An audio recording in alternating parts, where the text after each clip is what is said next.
Hello everyone to this new episode of Proactive Show and the interview for the Proactive magazine.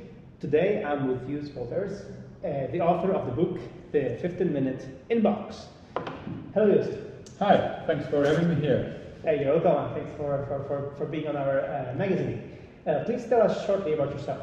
What's your background? After my studies as an engineer, I started working for two American companies, Procter & Gamble and Pepsi Cola. Mm-hmm. After about 7 years, I started my own management consulting firm.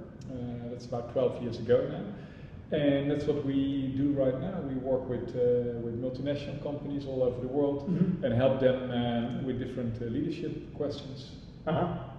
Yeah, and we also do like retreats and management meetings and these kind of strategy meetings, right? Exactly. We have in our office in Spain, we invite leadership teams from all over Europe. They come over, mm-hmm. and they spend a couple of days here, and we help them with building cohesive teams, and at the same time create, let's say, strategic or business plans. Mm-hmm.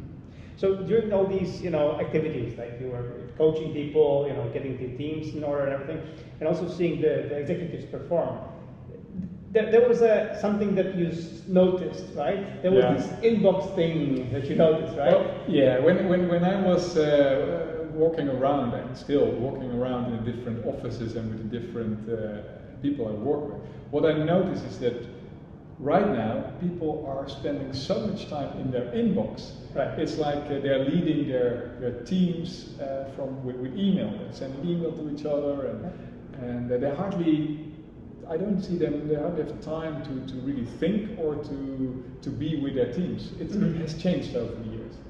Mm-hmm. So, what's the biggest problem? Why are people glued so much to the email? I think the biggest problem with trying to manage everything with your email is that you become in a reactive mode. Right. You know exactly. that the big thing with email is it's other people's agendas. Right. It's other people's agendas that are put in your inbox. It's not your agenda. Mm-hmm. And if you spend your whole day being reactive, you are like being a firefighter. You're all constantly reacting to things. And the people I work with, they get paid to be proactive business builders rather than reactive firefighters. So that's one of the biggest issues. Yeah, I mean, this is what I noticed in my small company as we were growing. I had like weeks of just being reactive to everybody, and then after the whole week, I just didn't know what actually I accomplished this week. Exactly. The week was gone like this, and I was like, so what did I actually do? Exactly. I think a lot of people, and myself including some years ago, at the end of the day, I closed my laptop and I thought, what did I do? I did a lot, I was busy, but I didn't accomplish the things that I wanted. Yeah, the busy work. Exactly. Yeah.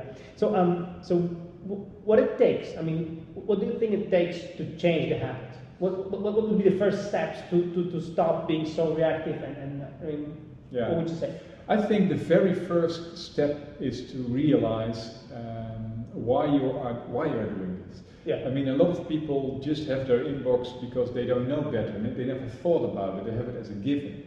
And to be aware of that your inbox is your inbox, and not your to-do box or your storage box or your one day when I have time, I will do this box. That makes already a big shift. So the first step is to be aware and to think about why you're doing this. Yeah. And then after that, you can get into the actions and the tips and the tricks to get to an empty inbox. It really starts with the awareness and the consciousness. Yeah, I mean, I'm the author of a task management and project management tool. And some people were saying to me, Michael, I don't really need this kind of tool because I have my to-dos in my email. Yeah. And I was like, no, please don't. No. please don't. That's indeed a very inefficient way of managing your tasks. Exactly, because even though you put your emails order them nicely in your email, there will be new emails coming all the time.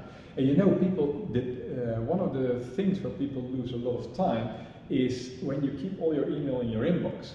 Yeah. Then you open it when it comes in, and you leave it there. and then the next day you open it again to see what was there, and then the third day. So one email will be read, then maybe someone is rereading it, and then sometimes it's rereading it. Yeah. And I mean, that's okay if you have one email, but nowadays people receive sometimes 100 or 200 emails per day. I mean, yeah, I think I even found there was a fancy name for that. They call it inbox infinity. Well, I would call it inbox hell, but it's just my take on it. yeah. Yeah. So yes.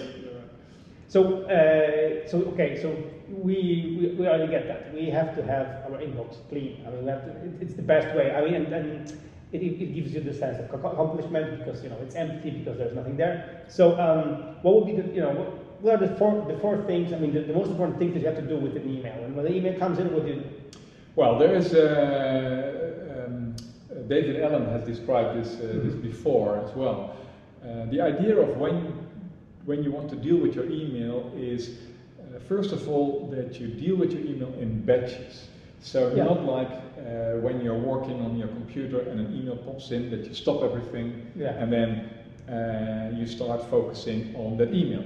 I mean, it's the most inefficient way of dealing with email. It's multitasking. And trying to multitask, that's like a myth. It's not possible. Now, so when you decide the moment you want to work with your email, then you have to have a kind of a system to choose from what can I do with each email. And actually there are like 5 things that you can do with an email. Would you like to know them? Yeah. Okay. So when you decide to deal with your email, let's say you start with the first one. The first thing you think about, okay, do I need it or not? Is it relevant for my work? If not, you can delete it. Then the second step is, if you want, because you think it's relevant, and you can deal with it, just do so. So if you can do it, let's say within 2 minutes, it's like someone asks a telephone number or wants an email address, you give them the answer, you send the email out, and then you delete the email. Don't leave it in your inbox. No? Right. Then the third thing is you can defer it, you can postpone it. Sometimes it takes an action and it takes longer than, let's say, 2 minutes. So you have to plan it. Well, there's a good practice to deal with those type of emails is to put them in a kind of a separate folder with action. And so you have all your important work there, what you need to do. Then the fourth step, some email require action by someone else, so then you can delegate it. So you can delete it, you can deal with it, you can defer it, or you can delegate it. Okay. And then when you're done, that's the 5th D, then you move to the next. So that's kind of a system. You're taking all the emails one by one and you treat it like that. And by doing that, you can really manage or process your inbox quickly. Yeah, I mean, this is the part. I mean, this is the first part. I must admit, and the first part to deal with your inbox quickly. I think it's a skill that you have to learn, and I managed to learn it pretty easily. And I really had this sense of accomplishment when my inbox was empty. The problem I had, for example, was with the emails that I had deferred for to get back to them. I sometimes took a week to deal with them. What would you say what would be the trick or your idea how to plan doing these things? Well, as I think it's good to have in your work day to build in some moments where you will deal with your email. Right. Well, one good habit is to not do that the first thing in the morning. I mean, those are your most productive hours. Yeah. When I come into my office, let's say from 9 till 11, I'm still bright and smart. Well, during the day as well. Yeah. Let's say that my brain is still fresh. And then so the last thing you want to do is to dive into other people's world with opening your inbox. So for instance, before lunch or before you leave, those are, let's say, times where you can do reactive work, like working on email. Yeah. So that's a good way to have to find some routines during the day. So move from, let's say, automatic opening each email to have some blocks of time. Yeah.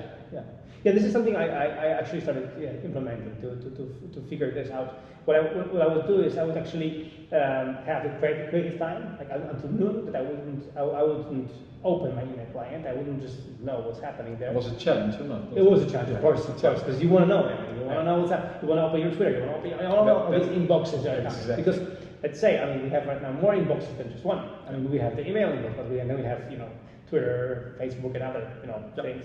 So the challenge is not to open them until let's say noon, and only then do the batch, as you said. I mean, do the batching, deal with the inbox, and then get back to work, right?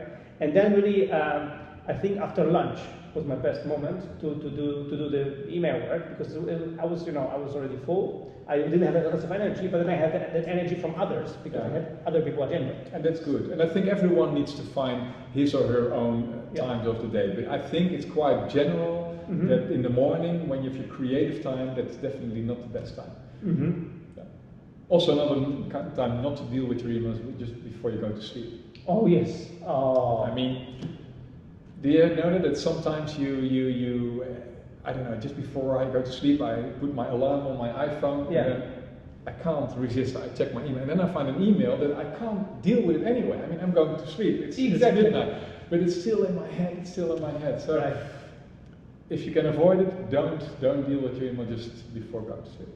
Yeah, I always repeat that, but I not always do that, but it's healthier before going to sleep to focus on your challenges for tomorrow, because then your brain thinks about them when you sleep. Exactly. But when you deal with the email, your brain thinks about your email when you sleep, and it's not a good idea. No. Fully agree. Yeah. So tell me, and you are you're doing coaching, you have the book, and you're the expert in email, you're the expert in team building. So how does your day typically look like? How does a typical day look like? Well, it's very different. Right. Let's say the week to come. It's 2 days ago. There was a film crew coming here, and they were filming a video course of the 15-minute inbox. Okay. So that's a day completely filled with different things. Yeah. Then next week I will fly to Amsterdam, and I have a 2-day session with a couple of commercial teams. So what I do, I need to prepare that. I need to prepare some with telephone and with email. I need to check the situation over there, and I have to prepare what I will do during those days. Then when I will come back from that, I probably write a report. Another thing that is constantly part of our business is to find new clients. So the part of marketing, finding time, writing articles, working on a new book. That's definitely part of the day as well. So but as you said, you do that in the morning. And exactly. Then I have my inspiration.